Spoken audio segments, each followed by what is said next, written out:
Hey, this is Alex from Los Angeles. And this is Karan from San Francisco. Welcome to Movies That Shaped Us, a journey of self-discovery through a shared love of film. We're two longtime friends who grew up on opposite ends of the globe with very different backgrounds, but were both shaped and are still being shaped by the movies we see and love. In each episode, we'll cover a topic around important people, places, events, and moments in our lives, and then explore it through three of our favorite films. We hope these movies and topics are fun and revelatory to you, just like they've been to us. So with that, Alex, what's our topic of the day? So the topic for this episode is the movies that shaped the meaning of the holidays, part 2. So it's that time of year again. It is the holidays. So we're right smack in the middle of it. You know, just came off of Thanksgiving. We got Christmas coming up and New Year's. So it's that time of year when just the holidays seem to come fast and furious, at least here in the States. So for some of our first-time listeners, we just want to make it clear these are the movies that shape the meaning of the holidays to us, not necessarily our favorite holiday movies, but movies that really capture the meaning of what holidays mean to us. And this is a part 2 of another episode. We did episode 5. Why don't you go back and you can hear... It's been a year, which is crazy to me. Oh, wow. Yeah, actually, that means it has been a year. Yeah, since we recorded that episode. I'll start on how I kind of thought about this, and Karan, definitely want to hear your thoughts before we dive into the list. For me, growing up in a, secular Christian household, like holidays is still very much Christmas to me. That is the main holiday, though, like I mentioned at the outset, there are a lot of different holidays that happen around this time of year. I was thinking back to, movies I watched a lot around this time, movies that capture the feeling of especially Christmas to me and what that means, those feelings of family and being around the ones that you love. That's really, to me, the meaning of the holiday. And there's several movies that kind of deal with that in different ways that have been perennial staples for me in terms of movies that I continue to go back and rewatch around this time. So I just can't wait to talk about those to you and the listeners. So what about you? How'd you approach this topic? Yeah, pretty much the same. I mean, I didn't grow up with Christmas in a huge way, even though, of course, I knew of it. And I think I might have mentioned this on the previous holiday episode that I just was so enamored by the idea of decorating a tree and the whole Christmas spirit that me and my family, we sort of did a tree for a while, even though we weren't sort of, celebrating Christmas in the traditional sense. But I think the spirit of holiday, no matter what festival or celebration you engage in, is universal. Right. There's something about, especially if you live in the northern hemisphere of the planet, there's a nippiness in the air no matter where you're at. Life, school, work is all starting to kind of shut down a little bit. And it's just a good time to, see people and hang with people that you love and enjoy. And I think we covered a lot of this, at least in my list in the previous episode on holidays, that it's time of reflection as well. So this time, I don't think I delved too much in the reflection side of things, but really more in what does the spirit of the holidays mean to me and what movies represent that. Some of these movies I've been watching since, a long time. Some of the movies are new entrants and now will become part of my rotation. Nice. So excited to share all my movies with you and the listeners. Awesome. Well, yeah, why don't you kick us off then and start at your number 3 movies that shaped your feeling of the holidays. All right. So my number 3 is a movie called Last Holiday from 2006. Directed by Wayne Wang, starring Queen Latifah, LL Cool J, Timothy Hutton. Quick logline: upon learning of a terminal illness, a shy woman decides to sell all her possessions and live it up at posh Central European hotel. So I put this movie on my list because this movie, to me, is sort of that representation of unbridled joy and that feeling of happiness and holidays, and honestly really getting out of the way and getting everything else out of your way and doing the things that you enjoy doing the things that bring you joy. It's about self-care. It's about loving the people you love. And once again, sort of underlining that feeling of joy. And then really by the end of it, to me, I don't know if the movie does this, but at least to me, this movie always was about, it's actually not just the holiday season. You can extend this way of living, of self-care and prioritizing joy, and in some ways kindness as well, all year round. Because this woman, Queen Latifah's character, is dealt with, a heavy hand in life, and that could have happened at any point in her life. And she just makes the most out of it. And I find that, very powerful and moving. To that end, the movie is a cheesy movie. I mean, this could very easily be a Lifetime movie or a present day Netflix movie. But there are two things that elevate it from that affair, which, I'm not going to knock those movies because they're fun as well in their own way. I love those films. Yeah. But I think this movie is elevated because of two reasons. One, this thing is shot in actual locations, which makes a huge difference because you're actually transported. And number two, it has a great central performance that really grounds the whole thing.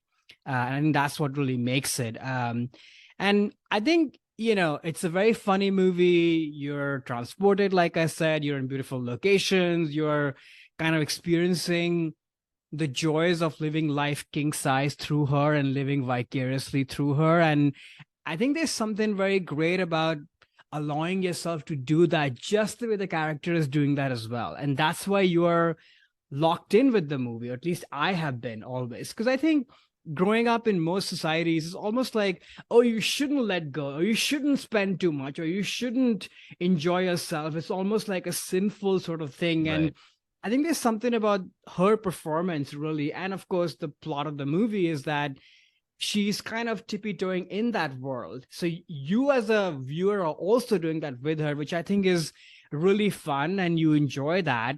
And then before you know it, at least I find myself always entering a very positive state of mind because I've been living that journey, through her, and imagining what would I do, what place would I go to. So your head is in that, on that plane, which is a happy place to begin with. And then once you get to that place, you then start seeing the world around you the way it is, and not in an apathetic way or in a jaded way, but seeing its beauty and its darkness. But because you are in like a comfortable, positive state of mind, I think you can then choose to react to all the beauty and the darkness in the world in a calm, controlled, kind way, which is what she does. So I don't know. I always walk away from this movie. I've seen it many times. Of course, the obvious message is, live life king size, make the most out of it, be present, all of that. But I think on several viewings over the last few years, as the world has become so divided and crazy and what have you, I think there's like a subtle message of just engaging with people who might be different from you, who may not see the world the way you see it, in a kinder way, and see what happens. Even the villains in this movie, they are of course vilified and they're caricatures and what have you, but there is a sense of kindness that comes from her towards them as well. And I think there's that to me ultimately is the message of kindness. And I will actually return on that message again in one of my movies of kindness. But yeah, I think the big logline of the movie is enjoy life, and live life king size. And that need not be in the month of December. That can happen anytime. So yeah, that's my number 3, Last Holiday. Yeah, no, I think the themes you mentioned that this movie does have, I also associate, with the holidays, which is kind of what her character goes through in the film when she finds out she is diagnosed with cancer. That you sort of take stock in like what does matter to you. And I think she had that delayed gratification. She always was like, oh, I want to be a chef, but I'm not really going to go out there and do anything. I have all these dreams. She has a journal of like all her things she wants to do, but never actually does anything. And then when she does start doing stuff, she realizes that's what she gets, out of life. And I do think your point around the I'll call them villains, the antagonists in the film, especially Timothy Hutton's character. He's not a good guy. Like he's doing kind of, not great things. And then at the end of the film, instead of him getting punished, I mean, he gets his comeuppance, right? But he goes basically like out on a balcony to kind of maybe commit suicide. Like he's not in a good place after dealing with all these things. And but then at that point, like Latifah does help him, right, and still is like, accepting of him. She's not like wishing ill on him whatsoever. Right. Which I think is a lot of, again, something that is part of the spirit of the holidays, like seeing good in everyone, even those folks who, might have done things wrong. Like you could tell he also felt a lot of remorse for some of the things that he was doing in his life that happened in the film and outside of the film. Right. That I think definitely speak to the holidays. I'd never seen this movie before. I'd Oh, heard really? of it. Yeah, I'd heard of it before, but I'd never seen it. And I think it's one of those movies that, and you kind of touched on this too, of the things that elevate it for you, and one of them being central performance. I'm assuming you mean Queen Latifah when you say that. Right. Yeah, so it's definitely a vehicle where the movie sort of lives or dies by her. Right. And like for me, like her performance just didn't really work at all. I thought she just like was like woefully miscast, and her persona just did not work in what this movie was trying to do. I just didn't like, she couldn't handle the dramatic scenes very well. Like when she finds out she's dying, I didn't really believe it. She has a moment in the church when she sort of is singing like, "Oh, woe is me. Like, why'd you do this to me, God?" Which is the movie can take that. And there's some dramatic moments in the film. I just didn't think she really sold it. And I don't know. There's that sense in movies where it's like, oh, everyone loves this person because they got that thing, that it thing. And the plot sort of needs that for the plot to move along. Like, why would anyone hang out with this person? Oh, because they have the thing, and then you kind of buy into it. I just didn't see like, why does anyone think she's that great? I don't know. I to me, like, it didn't work. And it's not that I don't think she's a good actor. She was Oscar nominated for Chicago, and you put her in the right vehicle, I think she can work. But yeah, I don't know. Something about her in this film, it just was like did not work for me at all. And I can kind of see why that her career after this, she seems to leaning more into like some of the older types of roles that she used to do before this that kind of worked a little bit better. It was also kind of interesting too, like just when the movie came out, I think you said it was like '06 or something. Just that tone of the time of those movies of being so like more slapstick and fun, and then definitely comedies, I think after this turned to more like kind of mean spirited and like darker and more gross out humor, especially with female leads. Right. And it was kind of fun kind of going back and like, oh yeah, this is sort of what movies used to be, or these types of comedies. So that was kind of nice. And it did remind me a lot of those Lifetime and Hallmark movies, or, Netflix holiday movies, which I love. But yeah, her performance just didn't really work with me. And yeah, just like, I guess the tone overall was a little odd. The doctor, there's a doctor character that diagnoses her with cancer, and I don't really understand what they were trying to do with that guy. He was playing everything for laughs, like a cancer diagnosis for laughs, which I feel like you need a little bit of dramatic weight in the film. And then actually, speaking of villains, that I just said all about Tim Hutton and kindness and all this stuff, and I thought was great. But then there's another character in the film who's like her boss at the Bloomingdale's or whatever that she works, and the movie kills him in an after credit sequence, which was like really odd. I was like, that's weird. Like, why kill this guy? Like, he didn't need to die. He wasn't like a bad person. And I get they were trying to like play a joke with it, which sort of goes back to that feeling I had of all the dramatic moments. They kind of try to play them for laughs. And I don't know, it didn't really work for me, but the hotel was cool. Like, I definitely want to go hang out in that hotel. And the food looked nice. But yeah, I just wouldn't want to be there with the queen, I guess. I'd pick somebody else. Yeah. I mean, on Queen Latifah's part, I can see where you're coming from. And maybe we talk a lot about this on this podcast about like, when did you first watch this movie? I'm quite sure if I watched this movie the first time now, I would be like, oh my gosh, what is happening? I would have a very similar reaction to you, and probably even worse. I don't think I would even make it through it, but there's something about when I saw it, and it sort of stuck with me from that time. And now that I have watched it many times, I almost feel like having Queen Latifah, who's not the obvious choice for a movie like this, actually works for the movie. Because her screen presence, which is sort of larger than life, it's hard to imagine her as like a shy person who's held back or what have you. But I don't know, to me, that actually works. Not to say that, she's selling every dramatic moment, but then to your other point, I don't think that's the tone or the point of the movie to begin with, Like, it's not really underlining the dramatic parts. Like, this is not a dramedy.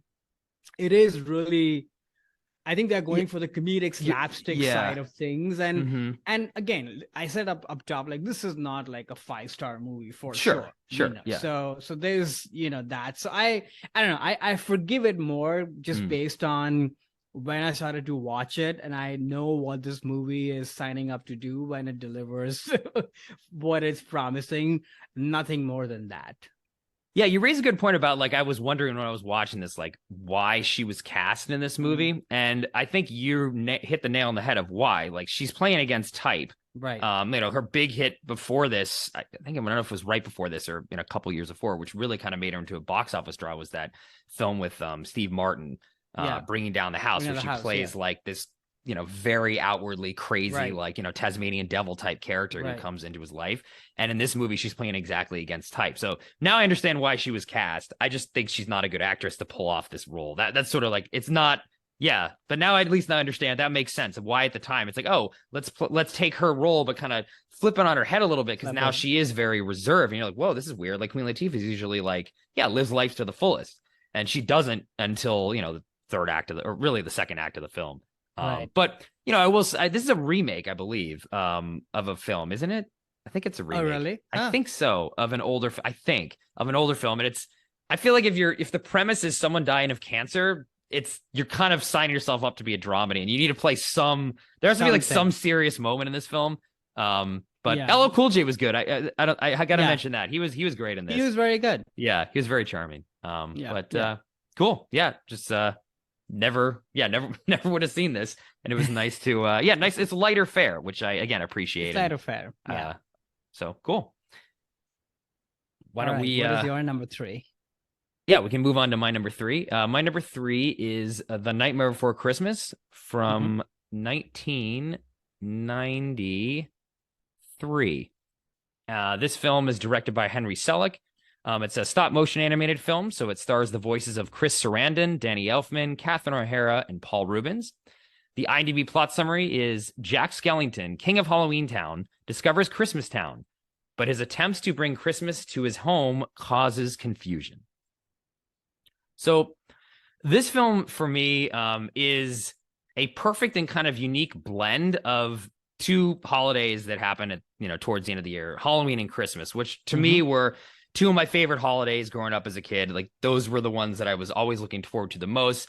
And also in my mind, like I said, at the outset, I grew up in the United States in a, secular Christian household, and the holidays were bookended to me by, the holiday season, I should say, was Halloween was the beginning of it, and Christmas was kind of the end of it. Like New Year's wasn't much of a holiday I celebrated as a kid. It's not until you get older that New Year's becomes sort of like the party thing. So, this movie starts with the end of Halloween and ends right after the Christmas holiday. So it kind of captures that, which Thanksgiving is kind of rolled in there too, though this movie doesn't deal with that particular holiday. But one of the themes and the lessons, because this movie has a lot of things, going on and a lot of different things it's trying to say. But what I take away from it and still do to this day, and the reason why it's on this list, is it really tries to say that, these holidays, especially Christmas, there is a deeper meaning to it. Beyond all of those like surface level things, which are really cool. Like I love the decorating the tree as a kid, and having it snow on Christmas, and all these things that you think of as part of the holiday, which are important, but that isn't really the true meaning of what the holiday is. And the way that this film shows this, and that's the way that I kind of connect to this film because of it, is like the mention in the plot summary. This is like a world of each. There's like a town for every holiday. And Jack Skellington's character is head of Halloween Town, and he understands Halloween really well. There's this great opening sequence in the film, a musical sequence, I guess I should have mentioned, it's a musical, where they're kind of singing about what Halloween is, and it's very clear everyone in town understands. Like Halloween is about scares and the chills and gross out stuff. There's like a guy with his face melting off, and someone with a axe through their head. So they get what Halloween is. And obviously they look very Halloween, like the aesthetic of Halloween Town has that surface level trappings, but they also understand the heart of what Halloween is. And then when Jack stumbles into this Christmas town, which is the same kind of town, but all with the trappings of Christmas, like it's got the snow, it's got the elves and Santa, and he all of a sudden is like, oh, this is cool. Like I want to copy this, and I think I can do this. But he doesn't really understand what Christmas actually means, which is, sharing and laughter and joy. So when, the Halloween Town take over Christmas, they're okay, great. There's presents, cool. We'll do presents, but instead of putting like a nice toy in there, it'll be like some crazy creature that when the kid, opens it up, it's starting to attack people. So it's like they only understand Christmas at a base level, which is something that is especially Christmas and Halloween too, because there's a lot of great visual stuff that you can really get into. It's easy to, and I've done this in the past too, kind of lose the kind of like the deeper meaning and the point of what the holiday is. Like you think it's only just you decorate your house with lights and give presents, and that's really okay, done. I've done Christmas, check, move on. But really it's not about that. It's about, being with the people that you love, spreading joy and laughter to one another. It's all the things that Santa does in this film. And that, he understands what Christmas is. Like that's his job, but it's not Jack's. So I think this movie, to me, because I sometimes fall victim of forgetting, being too distracted by listening to the carols and eating the food and not really focusing on the important things, which are spending time with your family and with the ones that you love. So that's why this film, I wanted to include it on the list. Just as the remind, every time I see this movie, I'm just reminded of that. Yes, you can enjoy those things, but you want to be around the folks that you care about, and that's the true meaning of the holidays. And, not to mention this movie is also a, just fantastically made masterwork in stop motion animation. I mean, a lot of innovative camera work at the time that really makes this movie feel real. And it's not a lot of locked camera shots, which before this, a lot of stop motion did not have a moving camera. Obviously, the visuals in this film are incredible, based on a Tim Burton story. So they have his illustration aesthetic that Henry Selick was able to capture. Fantastic music in it too. It's a musical, and that's important to me. Have good music, like the This Is Halloween song is incredible. The Oogie Boogie sequence with the black lights is great. And it's just fun too to look back on this film, which, I mean, I saw this in theaters when I was really young. And it was mild success. Like it kind of did okay when it came out. And then it became kind of a cult hit. And I remember seeing this in a re-release in college. Actually, my first couple months in school, there was a re-release at the Disney-owned theater here in Hollywood. So I went to that. So it's kind of like a cult classic, and now it's transcended even that, and it's just everywhere. I mean, you can't escape it this time of year. Not only does Disneyland kind of create their own, put the Night Before Christmas characters all in the haunted mansion. But I mean, I was just in Vegas recently, and there was this big sign for this like brunch before Christmas at some hotel, and it literally was the same aesthetic. It's got like the droopy mountains and same fonts, and like now this is like that cultural phenomenon that I think the film deserves. It's just fun to see it evolve over the years, and fun to give it a rewatch for the podcast. That's my number 3. Cool, yeah. I had never watched this movie before. I think I tried to watch this movie twice before, and for some reason I fell asleep in the first song. Oh no, that's the best part, is literally the first song. That's my favorite part. I know, which is probably more on me, because I think I tried to watch a movie when I was sort of tired or whatever. Yeah. So it was nice to kind of finally watch it and agree with everything you said. It's very smart. And I can see why this movie probably didn't strike gold, when it came out, because it is more cerebral. It is not what you expect from a movie like this, which is a musical, has Christmas in the title, about the holidays, and even though it is joyful and fun, it's quite cerebral, and like it demands something from its audience to engage at a deeper level, which, like you said, is the point of the movie. So, and I think that's what the movie expects from you as well. And I think maybe I was coming to it from those expectations as well, unconsciously, and was maybe startled by, oh, this is not that movie. This is like a totally different affair. I still will say that even though I watched it, I think I admired it more than I actually loved it. And part of it is also I'm not a big stop motion animation person. I see.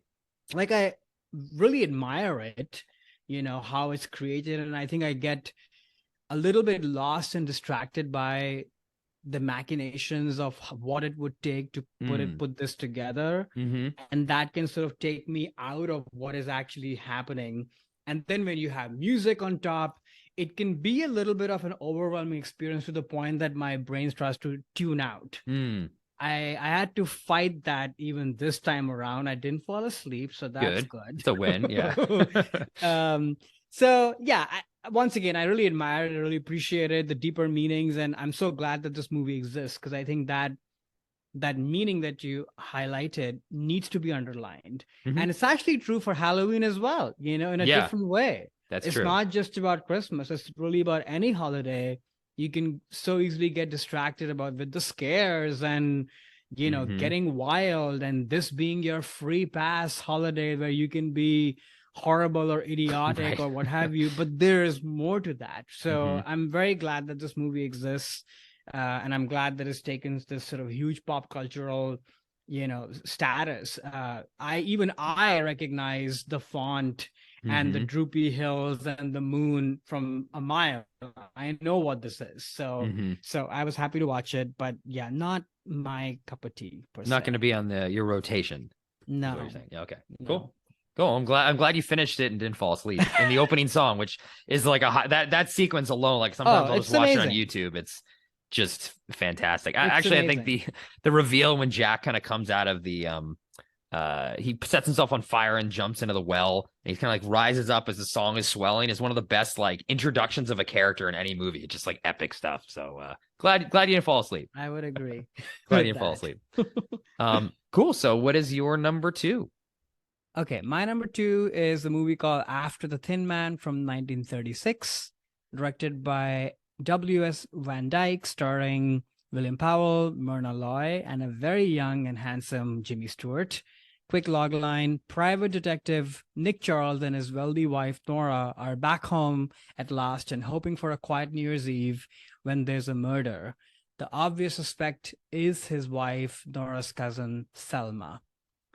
So I put this movie on my list because this movie kind of represents the chaos of the holidays, in my mind, where there are parties, there are all these people that are sort of Mhm. showing up from nowhere, people you don't even know, or people that you do know, like distant cousins, relatives that you actually don't want to engage with, and all you're trying to find is like a little quiet moment with the person or the people that you actually want to be with and Yeah. have like a nice holiday. And this is what this movie represents. But the deeper layer as the movie goes on is that when you stop fighting that chaos and you actually join up with your person or persons and just sign up for the ride of chaos, it actually becomes fun. And you actually end up bonding with each other and the people that you care about more. And in a weird sort of upside down way, that is the point of the holidays. Like the fun is in the chaos, the fun is in meeting people that you don't want to meet, and you will find your quieter moments. Right. It'll give you a lot of material to laugh about for the rest of the year after you would have gone on this weird adventure during the holidays, just meeting with these people. So that's what I take away from this movie. I watched this movie this year. I actually just happened to watch the first Thin Man movie Oh, in the interesting. series. Huh. And me and my boyfriend, I think we've seen quite a few of them and just were absolutely enthralled by these movies. Of First of all, this is the franchise, which Yeah. is Huge franchise. amazing, and they are perfectly done. They are, they have that quality of that they're easy breezy, fun screwball comedy movies that you Mhm. can just take it at surface level and have a good time. Or if you want to engage at a deeper level, you can do that too. They are not half-assed. They are brilliantly made, brilliantly acted. Production, camera, all of that is like very, very well done. But to me, this one in particular, the series really struck out Mm. for what it's trying to say. And I think I never have sequels, unlike you, on my list Mhm. because I typically look down upon them. But I think Oh. in this scenario, they got a chance to kind of sharpen Oh. what they started in the first one. The plot is meatier, and they just the whole cast is really sprawling, from the aunt and Selma, and of course Jimmy Stewart and Mhm. everybody. Um, of course, the crackling dialogue, all of those things are firing at all cylinders, at least for me. But the crown jewel of the movie, this movie and really all of these movies, is the relationship between these two people. I mean, talk about couple goals. Like, this is a relationship of equals. There's so much trust between the two of them. They understand each other so deeply. They're each other's misgivings, each other's virtues. They are there to make room for one another. They are there to support or chastise or back off. It's just such a perfect relationship, and it's not heavy-handed at all. You get to see that relationship through the eyes of the screwball comedy, the mystery, the craziness that's happening around them. So, and I think that to me is the genius of the movie, which is why this is a big series and it still holds true. The movie just felt so contemporary to me. Like, this couple could be from any decade. It's so hard to fathom that this is a movie from the 30s. And once again, I think I've said this out loud in this podcast, that you're often reminded that, well, yeah, a lot has changed, but sometimes we say, oh, this never existed in the past, and you're often surprised that it did, in some ways, know. And maybe the cyclical nature of life or history or what have you, and of course a lot has changed since that time, for sure. But there's something that sort of is evergreen. So I don't know, I just love this movie. And yeah, did I mention very handsome Jimmy Stewart also talks the same way? I know. Like he did. I'm like, what? You started talking like this from the very beginning? Yeah. Which kind of made me laugh out loud. So yeah, that's my number 2 after The Thin Man. Yeah, it was funny when you said the highlight of the film, or the one thing that's the most important thing in this film. I thought you were gonna talk about Astor the dog. Oh, Astor. And you never even mentioned him. I know, I forgot. No, also very cute. Yeah, and San Francisco in the beginning, which that's also right. made me happy. That's right. Yeah, so this is a movie that I'd never seen, and I actually never seen any of the Thin Man films at all. I'd heard about them. And like you said at the outset, I mean, this is a major franchise in the 30s. Several, I mean, like 5 or 6 of them, I think, something like that. They have kids and get older, and all sorts of things happen. Yeah, huge franchise. And it was actually really funny. The day before I was just like, okay, I got to watch this movie. I hadn't seen it. Day before I was going to watch it, I was out to the movies with some friends. And somehow the topic came up of like most famous on-screen pairings. And someone was proposing, Humphrey Bogart and Lauren Bacall is like the number one, and this other guy was like, no, actually, like that clearly you've never seen The Thin Man. So those are the best on-screen couple I've ever seen. And I was like, oh, interesting. Okay. Interesting timing. Like I'm going to watch this movie. So maybe it was built up in my head a little bit much, but I don't know. Like it just didn't, I think it's similar to actually those Queen Latifah comments from the last film. It's like, if you buy it, they, like you said too, like you got to buy that. And that has to be what's interesting, because there's really not a lot else going on. And I don't know, like I just wasn't, they didn't hit me and feel like I wanted to hang out with these guys. I mean, so yeah, the movie was interesting just from a like cultural standpoint of like, okay, these are like the 2 biggest, some of the biggest stars of the time. This franchise was very popular with folks in the 30s. And yeah, like it wasn't bad. Like I could see why this movie was well crafted. All the things that you mentioned too about, especially the nature of the relationship in terms of how they're written and their chemistry between one another. Definitely like a more modern, it's like a modern, type of relationship that anyone would want. But yeah, I don't know, something about it, like I just wasn't digging their personas or something. I don't know. I didn't find it really that funny. It was a little too like screwball-y and I don't know, like vaudeville type humor. Yeah, it wasn't bad. But if you think this is the highlight of the franchise, like maybe I won't be putting the rest of the 5 on I haven't seen all of them, but the 3 that I saw, I like this one the most. And I can see that, like, I mean, let me ask you this. Are you into screwball comedies like His Girl Friday and movies like that? Not really. Yeah, it's not really a genre. Like this. Yeah, it's not really one of the genre that I necessarily am super enthralled with. And again, like watching, I can tell, I can see why this was successful. I can see why even now, like, the Thin Man franchise is something I've heard about, like from a lot of different people, and is still held up as like these movies are, are great. So not a knock against the film. It just didn't. For me, I'm like, okay, like I get what this is. These guys are fine. The dog was cool, though. It was interesting that the opening, opening, like the folks come back, or the couple comes back and they have the dog and everything, and then the dog like catches his dog girlfriend or whatever who had an affair with another dog and had puppies, and I was like, whoa, this is like a really like adult storyline Yeah, going on with yeah, like the dog, like he has to like chase the other, the adulterous dog away, and yeah. that was pretty funny. And the dog, I That's also pretty the funny. dog is someone who I'd heard of too, of Yeah, one of the biggest on-screen dogs. Like this dog made like a million.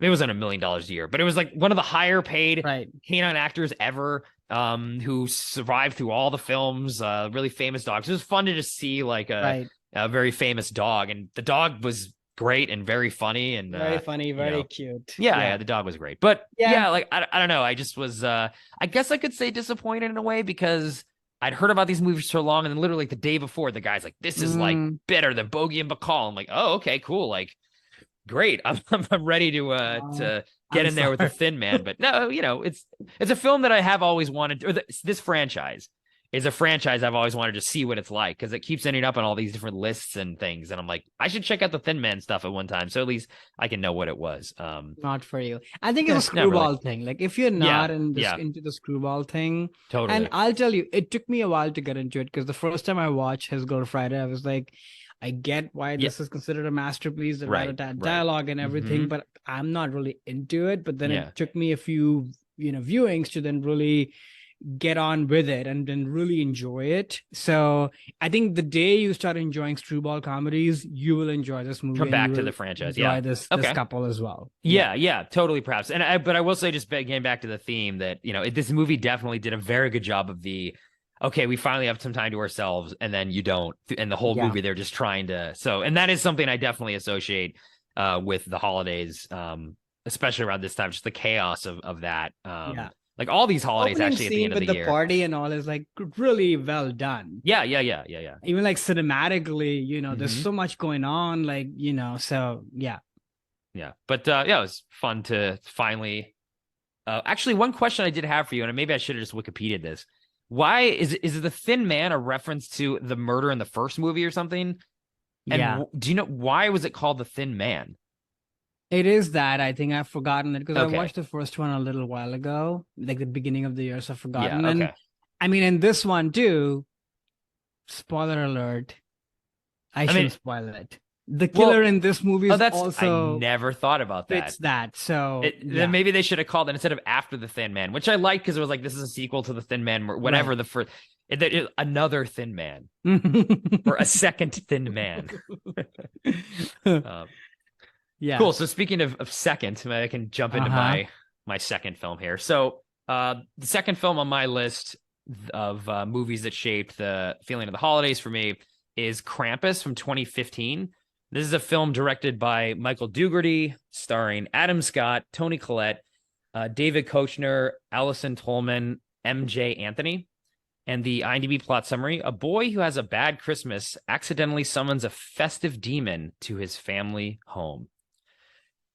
This film is a horror holiday comedy hybrid. And the reason why I put this on my list, it's a newer film that is now become in my rotation.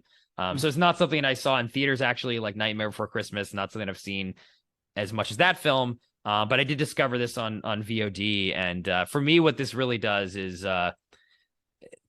in a way that is in the vein of a horror comedy, through the vein of a horror comedy. It talks about how it's very easy to forget the meaning of Christmas and just focus on all the stress, aggravation, and all the negative things, which is something that is very easy to do during the times of the holidays too. And you kind of get that bah humbug feeling sometimes, just be like, God, I just want this all to be over because of the chaos in it.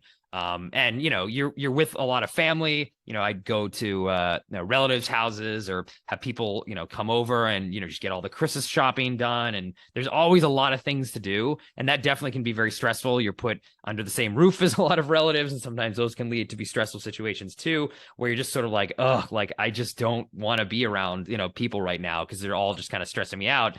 And in this film, the young son in the movie, sort of similar to actually Home Alone, which is another Christmas movie, I guess, where he wishes his family was gone. And because this is a horror film, unlike Home Alone, where they just leave him in a house and fly off to Paris, a old Germanic demon comes and basically starts killing off the family members one by one. as a curse that's placed over this family because this boy, wishes, kind of forgets the meaning of Christmas and just focus on those negative things. So again, can relate to this sometimes, and then try to remind myself like not to be that Ebenezer Scrooge and bah humbug piece. But I think this, this movie also focuses a lot on how sometimes you do feel like the holidays is a little bit of like just work or an obligation. Like in this film, both of the parents are like, fine, we'll take, our relatives are coming again. Like we don't enjoy this, but like we got to do it because it's the holidays. And that again is easy to fall into that trap too, and forgetting the reasons why you're doing this in the first place. You should love these people and want to be around them, and that's why they're coming home for Christmas, not because it's something that we just kind of have to do this. So that is something too, again, a trap that you can easily fall into. And yeah, like I think the horror stuff for what it is works really well. Like there's great creature designs, good scares, good death scenes, things you want in a horror film, but with enough of that mix of fantasy and then holiday spirit. I mean, it's definitely there in this film that I think is important to help just remind me of that this stuff can be annoying and be aggravating. You can wish your family to be gone sometimes, but at the end of the day, it is the holiday is a special time and you want to be around those folks. Like at the end of the film, like he's all back together with his family and learns his lesson that he should not have wished his family away, and the family actually becomes closer together too. In the beginning, you can tell they don't really like each other very much. They're bickering at the dinner table, but then because these monsters are coming, like some killer gingerbread men and presents that'll eat you, they have to kind of gang up. And the dad, Adam Scott, who was sort of judging this brother-in-law who was like the survivalist talking about guns and I know this stuff, and you sort of look down upon him because of that. Now they're in a survival scenario and he's like, oh yeah, no, I want, how do you do the guns again? We need to shoot these demons. So in a way, like the family kind of gets brought together as they're killed. And they're all each reminded of the true, meaning of the holidays, which is family. So yeah, I watch this film almost every year now. It's kind of gone into my rotation, and it's just a fun horror comedy fantasy fairy tale basically, and that's Krampus. Cool. Yeah, I don't think I'd heard of this movie, but I'd not watched it. So this was my first time watching it. Yeah, I had a hard time with this movie. I'm not surprised to hear that. I mean, the horror stuff is actually cool. Oh really? You like that? But I think the rest of it, I don't know. Like, so this is maybe a spoiler alert. So for anyone who hasn't seen the movie, you can turn it off and then come back once I'm finished talking about this movie. But isn't the reveal that the whole thing is like a dream? It's not that it's a dream. It's point of view.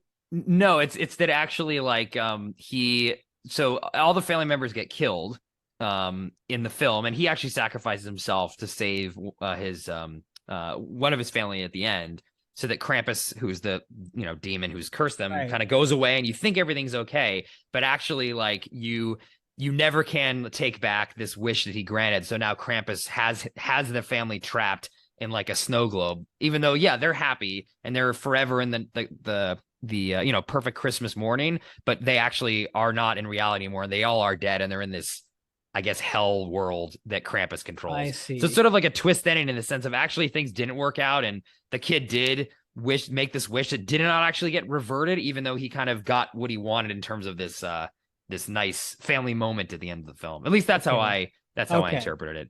That makes me a little bit more positive on the movie, because the moment the whole movie shifted into a horror movie tone, I was like, please don't make this one of those movies where this turns out to be a dream. Oh. And then I was like, oh shit, this is exactly what this is. And I was like, oh gosh, this is just silly. So it's more depressing than that. It's not a dream. Like that, they're all dead, I think. Is how I interpret but at least there's some sort of, that's more interesting. Right. I see what you're saying. Right. As opposed to kind of, that just feels very silly to me. So I think that was one thing that was sort of bothering me. And then, I don't know, this sort of thing of like, oh, the family comes in, like the cousin's family, and everybody's like demonic and everybody is like that. Like I had the same thing with, what was the John Candy movie that you had on your list? Like that, of course, is Great Outdoors from our like summer that episode. At least has some nostalgia, and of course it's John Candy, so there's some like adorableness to it, and Dan Aykroyd. Versus in this movie, with the way it's shot, it's like a modern movie, digital movie, like it could be a Netflix film essentially. I don't know. I just, there's something that's just been done so many times that it immediately kind of makes me tune out. I'm like, oh yeah, of course, all of you are annoying and bad, of course. And how come this one child is the only person who's sane in this entire family? Which, by the way, is Pedro from It's Complicated, who's horrible in that movie, who's Alec Baldwin's little son. Oh, with really? Bell's character, exactly. Oh, interesting. The lunatic child, as referred to by Zoe Kazan in that movie. So, oh, interesting. And so I was like, I didn't catch that. Yeah, it's like you're the only sane one, and then the grandmother, and she's German. Okay, I get that because they needed a Germanic thing. So I don't know. It was fine. Like I wasn't bored, so that's I think okay, good. That's good. Yeah, but wasn't into it. I actually liked the horror stuff. Actually, I was like, hey, this is good. Like this is landing on me. The production design, the special effects, all of that, character design of Krampus, all of that actually worked pretty well. I just wish that maybe in the beginning of the movie, the way that set up the whole house with all these characters, I wish that was maybe a little bit more grounded. I would have been way more invested in what is happening. Versus the moment you make just one person sin and everybody else is two-dimensionally bad, I'm sort of like, okay, this is not real. So then nothing scares me after that because it's all not real. So then I look at, good character design. I should not be thinking about that. I should be getting scared of what's happening. Yeah, no, that's definitely fair. I mean, I think it makes it easier as the viewer to not care when these people die because they are so two-dimensional, which is, you can kind of get an enjoyment out of the deaths as opposed to like, because they all get killed essentially. And it's like hard to, at first you're like, oh my God, like they actually killed that person. Like it's okay. It's that kind of movie.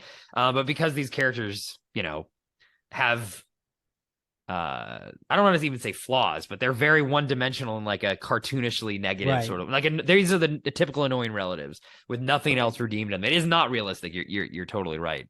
But I guess it is a B movie in sort of how I define B movies, that it's maybe that is the point. But also it was funny. I don't know if you watched Staircase, the HBO movie, HBO series. No, I know of it, but I've not seen it. It was like, this was sort of the audition reel for Toni Collette for that, because there's a very sort of similar, somebody who's raging from the inside, but is keeping like a polite exterior. It was like the same performance, which was very interesting. Adam Scott looks good. So Adam Scott I love Adam Scott. Yeah, he's always very good. He's fantastic. And yeah, Toni Collette actually does a really good job in this too. I think that is what helps me come back to this film a lot. It's the performances of the actors that are really well done. I mean, maybe the other reason why that is kind of a one note thing is it is got that like grim fairy tale sort of vibe to it. Which those stories are like every character is one dimension because that's kind of the point of like a fairy tale. And I know this is kind of riffing on some Germanic folklore, which I don't know. I don't have any German relatives. But maybe that's, why they did that in the film. But yeah, I'm not surprised you hadn't really heard of this. I think the movie I did not do well. It wasn't like a big hit, but it's starting to gain a little bit of momentum as like kind of a cult movie. That's how I sort of stumbled upon it. And I was like, oh, that's actually kind of good. And each time, every year I watch it, I'm like, actually this, it's like pretty enjoyable. So it's something it's not like bad. I wouldn't say like, me, I would not finish things. Oh, I do. Even though you assign me to things, but I finished this movie. That's good. Proud of myself, even though apparently I missed the whole ending, so I don't know what I watched. So there's that. Cool. Okay. So, I think we're ready for your number one. All right. So my number one is Planes, Trains, and Automobiles from 1987, directed by John Hughes, starring Steve Martin, John Candy.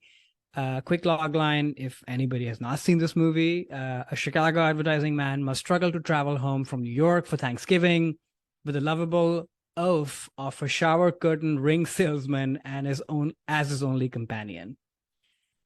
So, I mean, a lot has been said about this movie. This is sort of, in the circles of the holiday movies that everybody loves. And, well, not everybody. I know people who don't like this movie, and I can understand why. Really?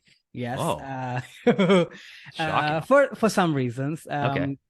But Of course, it's about the chaos and of the holidays, the airports and the delays and all of those things. But to me, this movie is not on my list for those reasons. To me, this movie is on my list because of the fact that the holidays are about kindness to families as well as found families, people who are not like you, who you might detest.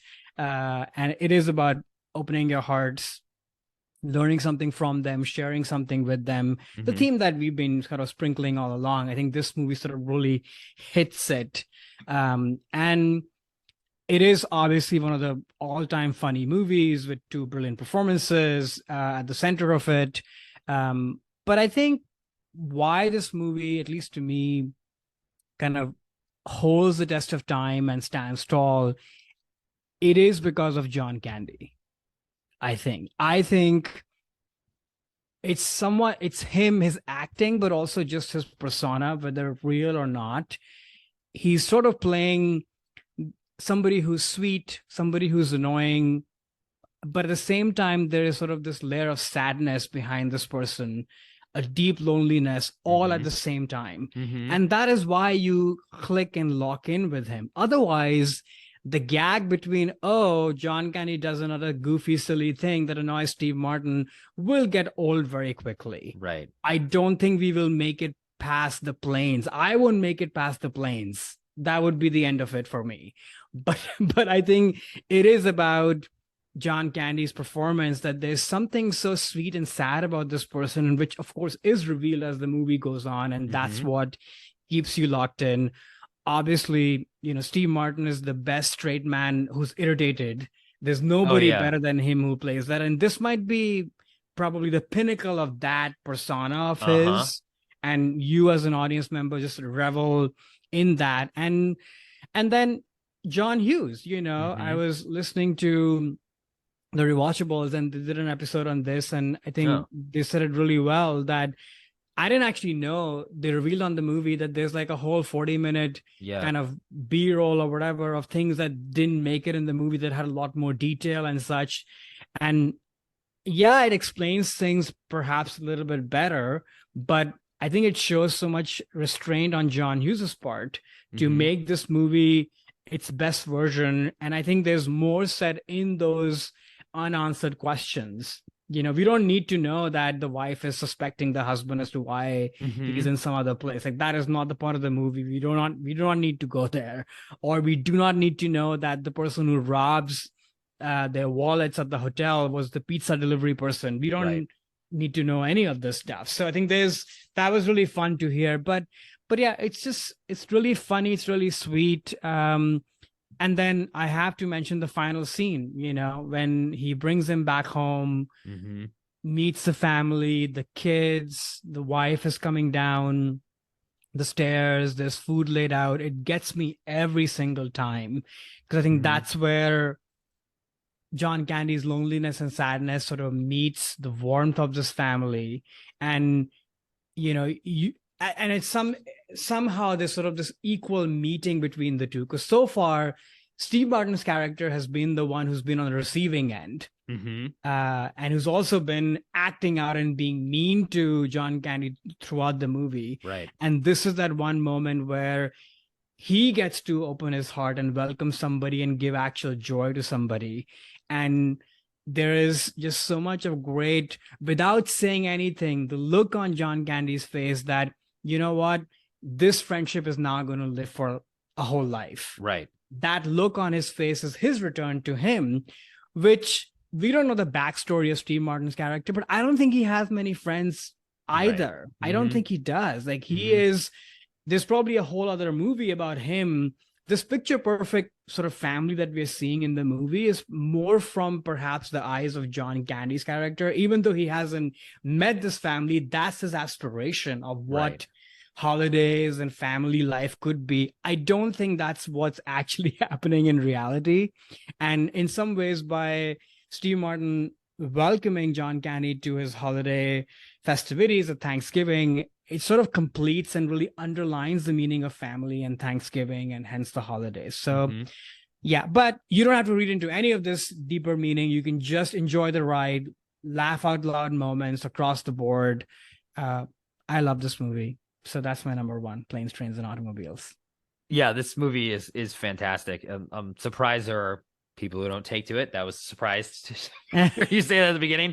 But yeah, I mean, I think there's a lot of things that work really well in this movie. I mean, you mentioned obviously John Hughes, just one of his best, and then the editing too. Yeah.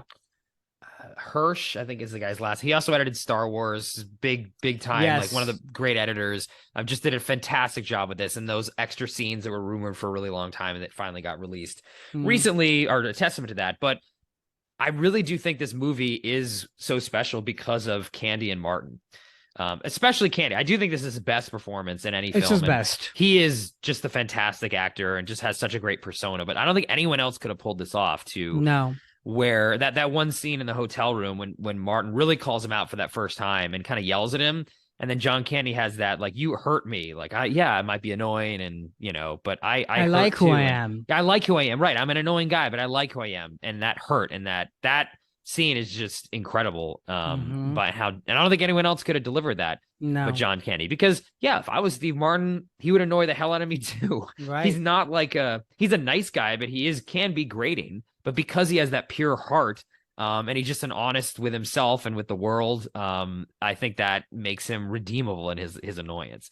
And Martin too, because that role could very easily come off as a total jerk Right. and be like, oh my God, why are you so mean to this guy? Like, yeah, he's Right. annoying, but why are you so mean? And I think Steve Martin's for persona too, he's very good at being like this, like put upon every man where you kind of relate to this guy because it's like, yeah, but like if I was in that situation, I kind of would act the same way because it's just got that relatability. Yeah. And I think that's why as an audience member, you're not like on anyone's side. You're like, oh, it's a buddy movie, right? So you want to, Yeah. you're into both those Your guys, but allegiances shift throughout the movie, and it's exactly. far from one note. You Right. bringing back the phrase, like it's actually very complex. Yes, it totally is. And I think that's why this movie does stand the test of time so much Yeah. because these characters feel real. Yeah. As silly as some of these circumstances are, like them driving a car that totally got burned to shreds that probably wouldn't actually actually drive. But you believe that these people are real, even if the situations might be Exactly. exaggerated. The thing I was saying earlier, right? Like what I was my equip with Krampus. I mean, it's I should not be comparing these two Yeah, they're movies, but different. for Yeah. the Yeah. heck of it, Yeah. like if this movie was not what the way it's made and how complex it is, by the time that car scene happens, I would be like, oh my gosh, of course. Right. This is right. going wrong, of course. And I would be so angry at the movie. And maybe the people who don't like the movie, maybe that's if they haven't really sat with the movie properly, I can see that being a bit annoying. That Like it just gets too much. Exactly. But I don't think that is the case with this movie at all because of their performances and how they play off of each other. Yeah, and the situations are exaggerated, but they're things that are very relatable too. True. Like the humor of missing your plane and then trying to get rental cars and the headaches with hotels and like this is all stuff that is very relatable and it's heightened a little bit. So there is some.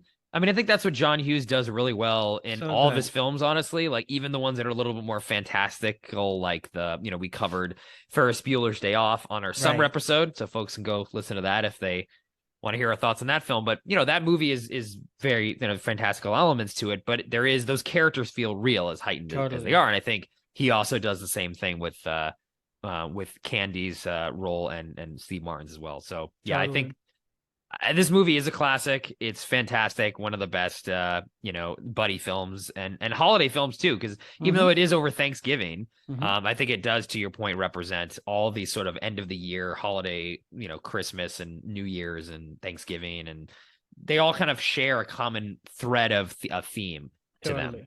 Totally.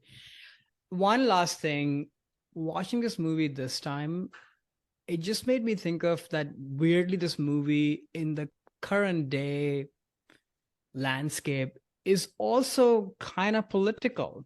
Like if this movie was made today, John Candy's character would probably be represented, or there would be tones of, oh, you're from maybe a red state, or Right, right. or Steve Martin is sort of your classic sort of coastal person. And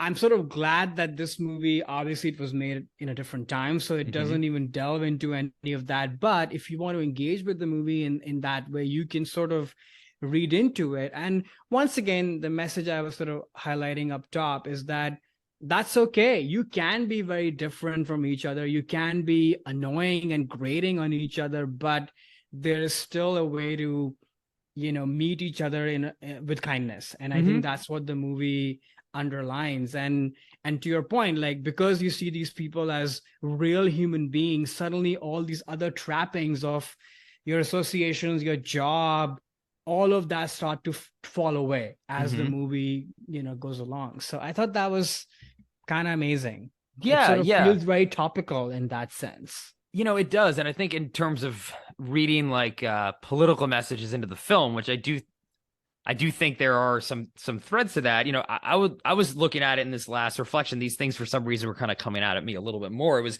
interesting seeing Steve Martin's character, who is this, kind of yuppie, successful financially. He's in the suit, like he's like this business guy. And throughout the film, every time he runs into a problem, he just tries to buy his way out of it. Right. And never works.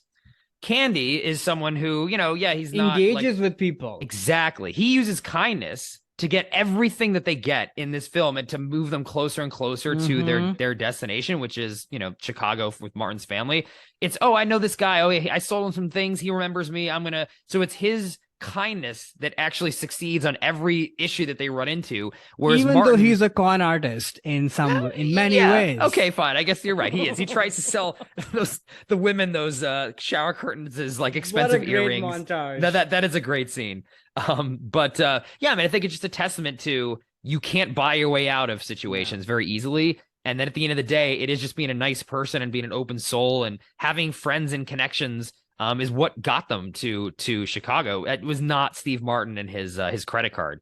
So that was sort of like the political message of this movie that I read is like, you can't buy your way to what you want. It's just about kindness and being kind, like Candy was. But I agree. Fantastic film. I think this one is great. All right. So what's your number one, Alex? So my number one, to actually continue the theme of John Hughes, goes over to National Lampoon's Christmas Vacation from 1989. This is directed by Jeremiah Chekik.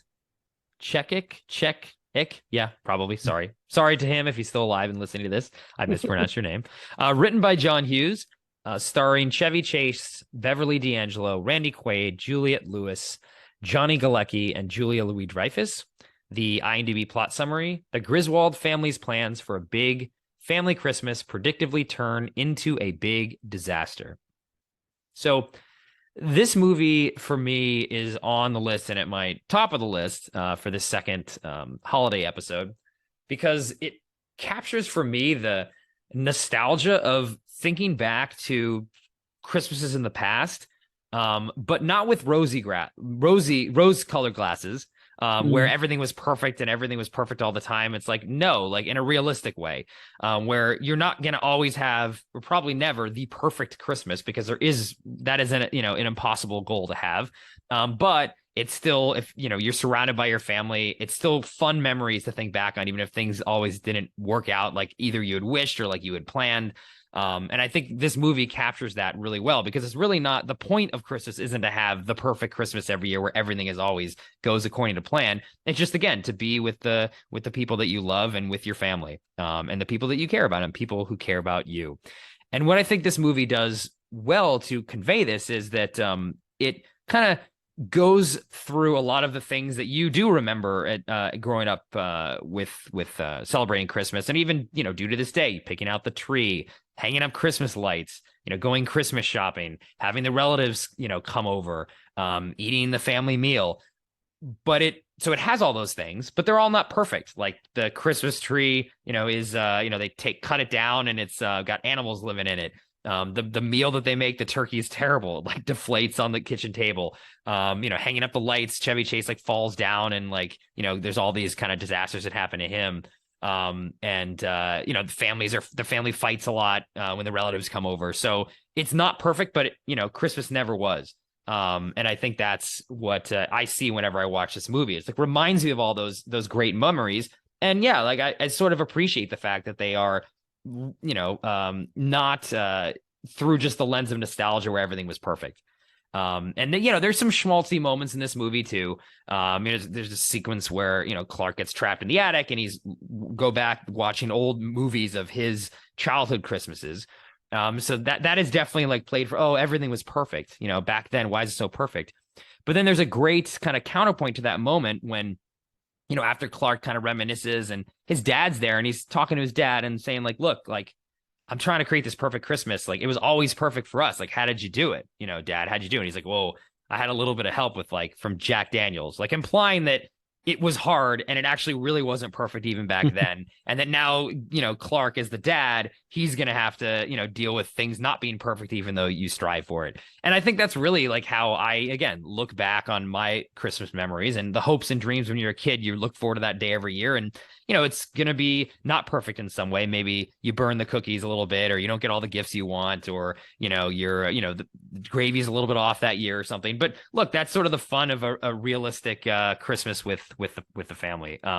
So, this movie actually is interesting because I like the Vacation franchise, the Vacation franchise that Chevy was in, but I always really liked the European Vacation as a kid, and this movie wasn't really in much heavy rotation when I was little. Like, I wasn't a big fan of Chevy Chase really, outside of European Vacation, a couple of other films. But the older I would get and just kind of stumble upon this movie, over the years on TV or something, it did start making me appreciate more of the theme that I was just mentioning. It's like looking back and realize things weren't perfect and having Christmas memories you can think back to from 10 or 15 years ago. And then it started really resonating in me a lot more. And I really grew to appreciate this movie a lot more and find it actually really funny, but also endearing, and, kind of identify with Clark Griswold in certain ways. I mean, not that I'm a father who's trying to create the perfect Christmas for his family, but it just, it makes me appreciate a lot more just the reality of the life that we live that isn't always perfect. So it's just interesting. Like, it helps me appreciate Christmas more. The fact that I'm seeing this movie now, it is in my rotation now in like the past 5 or 6 years, but I didn't really come to appreciate it, I guess, in that way, when I was little. But it's not perfect. I think, the 80s came out in the late 80s. So there's definitely like a lot of, themes of materialism that I think, John Hughes kind of plays with a little bit in most of his films. And it just still is, the older I get too, it's like the way that the movie treats their neighbors, who Julie Louis-Dreyfus and this other guy who are just trying to have a good time, like, just hang out, have their their version of Christmas, which is just some wine alone, no kids because they don't have any, and just enjoy the movie. Just consistently like kind of gives them a hard time. Like, things smash through the windows, everything goes wrong for no reason, and they're like mad at the Griswolds, and I'm like, okay, they should be mad. And like, why is the movie like crapping on them so much? Right. So I still don't really, I mean, I kind of get they're trying to juxtapose people who the movie's kind of judging these folks who don't have a family. So it's not like it's a cold and not really a real warm Christmas. And the Griswolds, and they're fit. They go for a run. Right. Must be demonic. Exactly. Well, yeah, well, that's the 80s too. Right. So that always rubbed me the wrong way, and it still even does more the more and more I watch this movie. I kind of wish they could have just excised all those scenes from the film, but no, again, I think this captures perfectly a realistic Christmas by showing a comedy where it's heightened reality in the film, but that just helps you remember that, yeah, like, your Christmases weren't always perfect too, but in a way they were, because you're with your family, hopefully with your family. So that's Christmas Vacation, 2 John Hughes movies back to back. Yeah. Wow. Yeah. They could have been a third one almost, but I would talk about that in my honorable mentions. Oh, but, okay. I had not seen this movie before, so yeah, all 3 of her movies I had not watched before. So this was my first time seeing it. I think I've seen maybe one other National Lampoon movie, maybe just Vacation, but I don't remember much of it. So I don't really have, a sort of personal deep connection with the Vacation National Lampoon series per se.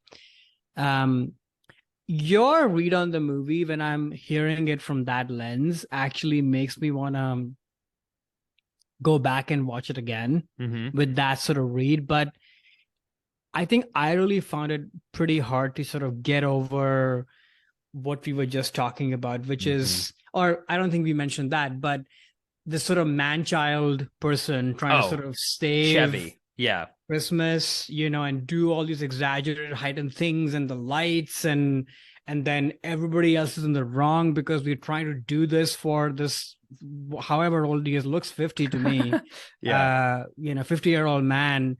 I found that really silly and hard to kind of get over with it. And again, I get it. Like, this is, when do you watch these movies? If I had watched this movie as a teenager, a 20-year-old, what have you, I think it would have just been automatically in the rotation and just sort of lived with me. And I know that is the case for so many people. Like, this movie is on I know. people's A holiday lot of rotation lists. movies Yeah. across the board, always has been. So I apologize, I'm not a cold-hearted Grinch to not like this movie, but I think it has to do a little bit with, when are you meeting this movie, and just meeting it now as in, in my older years, in my dotage, it's sort of hard to empathize with this character of why are you kind of putting yourself really and your family through all this. But I do appreciate your read on it, which is kind of trying to make things perfect with this sort of faulty memory that Hmm. things were always perfect, but actually they've never been perfect. That I think makes the movie a lot richer, but I found it quite hard to kind of see that. I was sort of caught up in Hmm. in the shenanigans, if you will, and they were often annoying. So Yeah, like as I mentioned, like I'm not a Chevy guy. Like some people like Chevy was like their comedic idol growing up. Like right, I never really was into Chevy. same. And I think if I had also came to this movie for the first time right now too, it's not the fact that I'm older necessarily. I think it's just that I've seen it so many times now and Also that, hadn't really liked it much. As like again, this movie I was like, it's kind of overrated. It's not really my thing. I'm not into Chevy, and I just sort of like marinated in it just because it was always kind of around. Then I mm, was like, oh, I kind of like now sort of have this kind of nostalgia for it, and then saw through into this right. message that I now take from the movie and can now enjoy those things other than how they treat the neighbors. Even though, yeah, Chevy's totally a boob, but that's kind of like his aesthetic, which I'm not like a Chevy guy now, so it didn't convert me to that. But I totally get where you're coming from of just like the silliness of the film is it because it is so because Chevy is very like physical comedy, over the top, kind of slapstick too. It's easy to get kind of distracted through that, which again I was too for a Yeah. long time. And more so than him, I think it's the writing, and maybe it's also the time period. Like, I feel bad for the wife and the children of his. Like, Oh, they have to go through all of this for really what, And so, and again, maybe if he also looks so old in the movie, which also doesn't help. Like, he looks 50, which sort of makes it even more comical, that comical in like a bad way, that wow, she's still stuck on this. Like, yeah. why? You need help, like actual help. So, but I like your read, and I don't know, maybe I if you say that the European Vacation is your favorite, maybe I'll go watch that. Because I don't have anything against Chevy. I think he's Hmm. fine. I just also have not seen too much of his stuff, so I'm I not see. willing to kind of write him off or Uh-huh. the whole franchise off just yet. But yeah, this didn't really land for Yeah, me. no, I can understand, especially the first. We said you think you might have seen the first Vacation, but I think so. this being the first of those films to see, I could see where this would not like because he learns the same lesson in every movie. It's like a franchise, right? So he has to be like Oh, I overly see. trying to be the perfect dad, and then he kind of messes up in every potential way, and it's not perfect. And I think that is again what John Hughes was trying to go for with this franchise of you relate to him because he's striving for the best but never gets there, whether it's a family vacation out west or Mm, a big trip to Europe, you get the family together and everything's going to be great. But for some reason the Christmas thing resonates with me now more than those others in a mm. way. I kind of forgive it a little bit because you do like striving for the perfect Christmas is something I think a lot of True. people can relate to a little more than like putting a road trip out to Wally World like in the first film on some kind of pedestal. But Right, right. I hear you on the I would say criticisms. if the wife especially, and maybe the kids to a point as well, just had like a little bit more agency, so it was just not his show entirely, Yeah. I think I would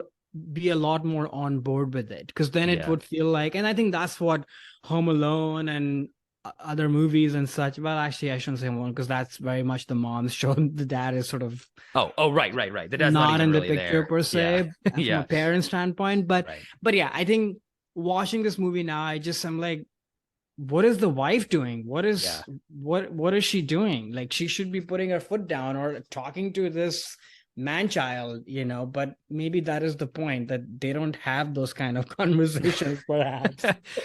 That might speak more to Chevy Chase as an actor who was like one of the biggest egomaniacs in Hollywood. That sort of captured in his movies, where the movie's literally just about him and no one else has any agency, because it's all about Chevy, which is the opposite of what Christmas and holidays are all about. You shouldn't be self-centered, and you should just give more than you receive. So I guess the movie is metatextual. I guess, in that sense. I guess so. Yeah. Sorry, we don't mean to poop all over on Chevy Chase. I'm sure people love him, and that's fine. Yeah. I'm not gonna defend. I'm not a Chevy guy, so I'm not gonna defend him. Cool. Okay. Were there any other movies that didn't make your list? There. I would have definitely put Planes, Trains, and Automobiles on there if you hadn't done that. That's definitely a classic that's worth talking about. Two films we talked about in other episodes, Elf and Jingle All the Way, I definitely would have put on there. And then some other Christmas films, Muppets Christmas Carol, Bad Santa, It's a Wonderful Life, and then gotta make mention of Die Hard and Die Hard 2. Yeah, this time around with my themes, I almost put in A Bishop's Wife, Home Alone as well. Watched it again actually a couple of weeks ago, and man, that movie is amazing and holds up so well. I hadn't seen it in a long time, so that one. And then also Christmas in Connecticut, and It Happened on Fifth Avenue. Oh, right. Yeah. Nice. That's a good list. Yeah. Interesting too that we had John Hughes seems to come up a lot, and I've just thought about over the last couple episodes. There's been a lot of John Hughes, so it clearly was shaped a lot of our childhoods from opposite sides of the globe. That goes to his power, I guess. I mean, that's sort of what they were saying on the Rewatchables episode, that he might be one of the top 3 directors who shaped the 80s. And, we were both born in the 80s. Yes. Yeah, don't age us, but yeah, we were. I know, but it makes sense that a lot of this stuff, we've grown up with it, essentially. And, how to be in school, be friends, fall in love, all of those things. He sort of laid out the movie template for that we then watched in the 90s, perhaps. So yeah. No, you're right. Sense. It is just interesting, just kind of looking back a little bit over the last several episodes. As you mentioned, it's been a year since the previous one, of just different filmmakers appearing a lot on each of our lists. Is just pretty interesting. For the avid listener, can go back and find those patterns too. All right. Well, for all of you listening, we hope you have a very happy holidays with family, or if you're with yourself. But, enjoy yourself, self-care, and eat good. And we'll see you next time. Yes. Happy holidays, Karan. Happy holidays to you too. These are not pillows.